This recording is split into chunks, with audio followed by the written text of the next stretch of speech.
लाडकी बहीण योजनेच्या लाभार्थ्यांसाठी महत्त्वाची बातमी आहे।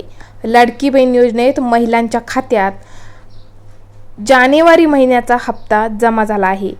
सर्व महिलांच्या खात्यात पैसे जमा झालेले नाहीत। लाखो महिलांचे अर्ज बाद करण्यात आलेले आहेत, त्यामुळे योजनेचा लाभ मिळाला नाही। तुम्हाला पैसे आले की नाही हे जाणून घ्या।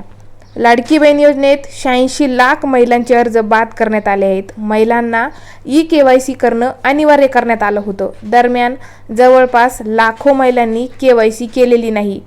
त्याचबरोबर अनेक महिलांनी केवायसी मध्ये चुका देखील केल्या आहेत, त्यांनाही जानेवारी महिन्याचा हप्ता मिळालेला नाही। लाडकी बहीण योजनेत केवायसी करणं बंधनकारक होतं। एकूण 2,40,00,000 महिला लाभार्थी होत्या, त्यापैकी फक्त 1,60,000 महिलांना हप्ता मिळाला आहे। जवळपास 86 लाख महिलांचा हप्ता थांबलेला आहे। अनेक महिलांनी केवायसी केली नाही, तर अनेक महिलांनी चुकीची माहिती दिल्याने त्यांना जानेवारी महिन्याचा हप्ता मिळालेला नाही। लाडकी बहीण योजनेत महिलांना केवायसी मध्ये दुरुस्ती करण्यासाठी 31 मार्च पर्यंत मुदत देण्यात आलेली आहे। तोपर्यंत आता राहिलेल्या महिलांनी केवायसी मध्ये दुरुस्ती करायची आहे। दुरुस्ती केल्यानंतर त्यांना योजनेचा लाभ पुन्हा सुरू होणार आहे। रखडलेले हप्ते एकत्र दिले जाणार आहेत।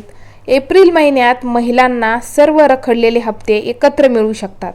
4 महिन्याचे पैसे महिलांना एकत्र मिळू शकतात। म्हणजेच अशा महिलांना तब्बल 6,000 रुपये एकाच वेळी मिळू शकतात। याबाबत अजून कोणतीही अधिकृत घोषणा झालेली नाही। चॅनलवर नवीन असाल तर चॅनलला सबस्क्राईब करायला विसरू नका।